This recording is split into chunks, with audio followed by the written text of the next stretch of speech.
নমস্কার, আমি টিনার রান্নাবাড়ি চ্যানেলে রকমারি সুস্বাদু রান্নার মজা দুনিয়ায় তোমাদের সকলকে স্বাগত জানাই। আলু ওঠার সময়ে আলু কাঁচা অবস্থাতেই অনেকেই আলুর পাঁপড় দিয়ে থাকেন, আমিও দিই। তবে এবারে আমার আলুর পাঁপড় দিতে বেশ খানিকটা দেরিই হয়ে গেল। দেরি হলেও শেষ পর্যন্ত দেওয়াটা কিন্তু হলো। আমি কিভাবে আলুর পাঁপড় করে থাকি সেই ভিডিওই আজ তোমাদের সাথে শেয়ার করলাম। তো চলো দেখে নিই।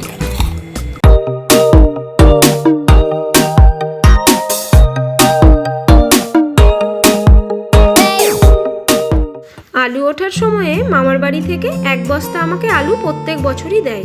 সেখান থেকেই আমি বড় বড় আলুগুলোকে এক ঝুড়ি সরিয়ে রেখেছিলাম পাঁপড় দেওয়ার জন্য, কিন্তু দেবো দেবো করে আর দেওয়াই হচ্ছিল না। তো শেষ পর্যন্ত আজ দিয়েই ফেললাম।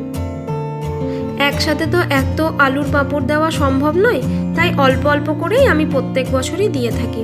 আজ আমি এই এক বালতি আলুর পাঁপড় দেবো। প্রথমেই আলুগুলোকে ভালোভাবে ধুয়ে নেবো।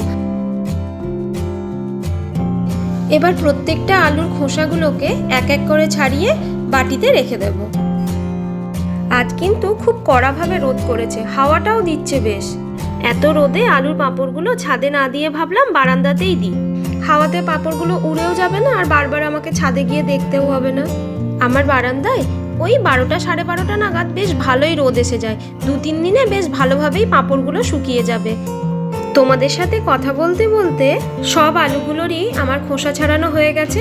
এবার আলু ধোয়া জলগুলো আমি ফেলে না দিয়ে আমার বারান্দা বাগানের টবগুলোতে দিয়ে দিলাম।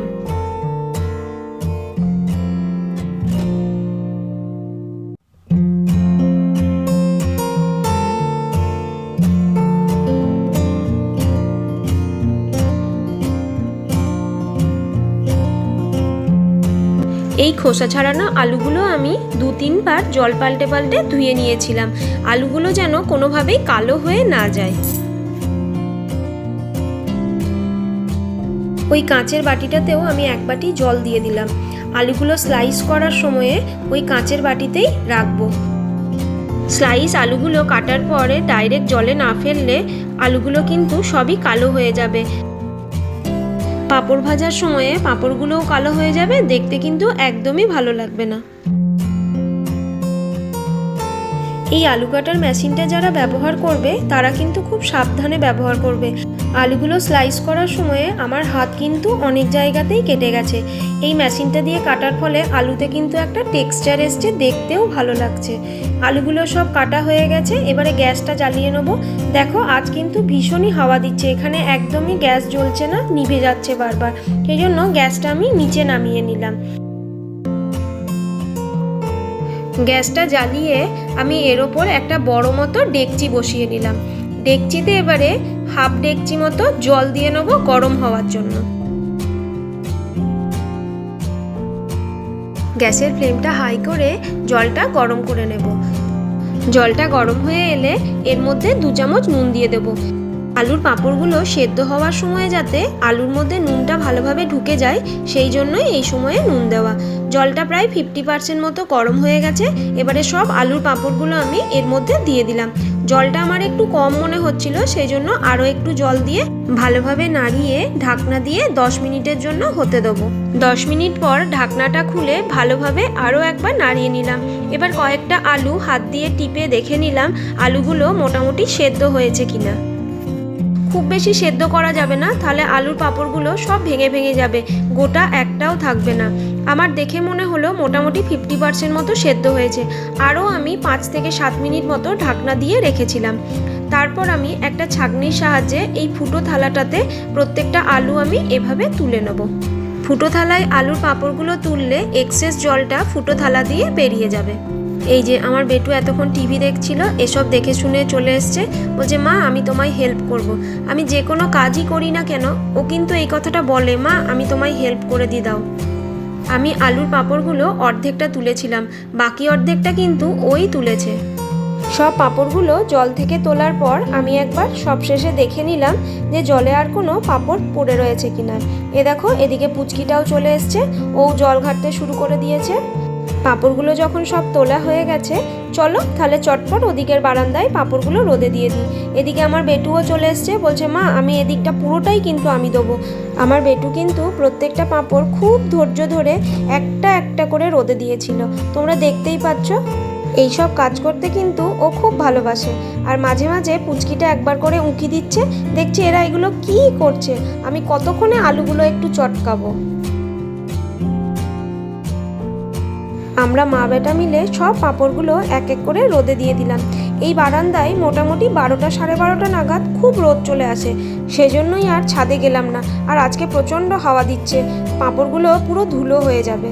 অন্যবারে আমি ছাদেই দিই, কিন্তু এবারে ভাবলাম দেখি বারান্দায় দিয়ে পাঁপড়টা হয় কি না। পাঁপড়গুলো সব ভালোভাবে দেওয়া হয়ে গেছে, এবারে এটা শুকোতে থাক। ওদিকে আমার আজ রান্না চাপাতে খুবই দেরি হয়ে গেল, চলো তাহলে চটপট রান্নাটা এবার সেরে নিই। পরের দিনে আমি প্রায় 10টা নাগাদ পাঁপড়গুলোকে আবারও রোদে দিয়ে দিচ্ছি। দেখো শুকিয়ে অনেকটা ছোট হয়ে গেছে, কিন্তু চিন্তার কোনো কারণ নেই, এগুলো তেলে ফেললেই কিন্তু আবার বড় বড়ই হয়ে যাবে। পাঁপড়গুলো খুব সুন্দর সাদা সাদা হয়েছে, দেখতেই পাচ্ছ। ঘড়িতে এখনও কিন্তু 1টা বাজেনি, তাতেই আমার বারান্দায় কতটা রোদ এসছে দেখো। এই রোদেই কিন্তু আমার পাঁপড়গুলো খুব সুন্দরভাবে শুকিয়ে গেছিলো কাল আর এই রোদের ভিডিওটা তোমাদের দেখাতে পারিনি, রান্নাতে ভীষণ দেরি হয়ে গেছিলো। আজ তৃতীয় দিন, আজও আমি প্রায় 10টা নাগাদ পাঁপড়গুলোকে আবারও বারান্দায় রেখে দিয়েছি, এগুলো শুকোতে থাক। আজও কিন্তু আবার ভীষণই হাওয়া দিচ্ছে, পাঁপড়গুলো দেখো উড়ে প্রায় ওই দিকটাতে চলে গেছে। পাঁপড়গুলো খুব সুন্দরভাবে শুকিয়ে গেছে, আজই শেষ, আর আমি রোদে দেবো না। পাঁপড় কিন্তু ভেজে খাওয়ার জন্য একদম তৈরি হয়ে গেছে। এবার একটা কড়াইয়ে তেল গরম করে পাঁপড়গুলো এক এক করে দিয়ে দেবো। তেলটা খুব ভালোভাবে গরম করে ফ্লেমটা একদম লো করে দিতে হবে, নাহলে কিন্তু প্রত্যেকটা পাঁপড়ই কালো হয়ে যাবে। প্রথমকার পাঁপড়গুলো গরম তেলে পড়ে একটু কালো হয়ে গেল, পরের বার পাঁপড় ভাজা তেলটা একদম প্রপার হিটে চলে আসবে। দেখো পাঁপড়গুলো ঠিকঠাক সাদাভাবেই ভাজা হচ্ছে। এভাবেই আমি আরও কিছুটা পাঁপড় ভেজে নেব। এই সময়ে ফ্লেমটা আমার লো টু মিডিয়ামে আছে। তেলটা খুব বেশি হিট হয়ে গেলে প্রত্যেকটা পাঁপড়ই কিন্তু তেলে দেওয়ার সঙ্গে সঙ্গেই পুড়ে যাবে।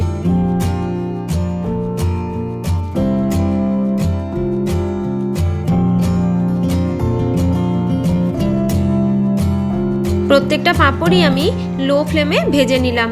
দেখো কত সুন্দর সাদাভাবে ভাজা হয়েছে, আর কত সুন্দর একটা টেক্সচার এসছে পাঁপড়ের গায়ে, অনেকটা ঠিক লেজের মতো। এবার গরম গরম পাঁপড় চায়ের সাথে পেটে যাওয়ার জন্য একদম রেডি। আমার এই রেসিপিটি যদি তোমাদের ভালো লেগে থাকে তাহলে লাইক, শেয়ার, কমেন্ট করে দিও। আর আমার চ্যানেলটিকে সাবস্ক্রাইব করতে এবং বেল নোটিফিকেশনটি অন করতে ভুলো না যেন। আবারও ফিরে আসবো নতুন কোনো এক রান্নার রেসিপি নিয়ে। ভিডিওটি শেষ পর্যন্ত দেখার জন্য সবাইকে ধন্যবাদ। সবাই ভালো থাকবে, প্রত্যেককে শুভ ভোজন।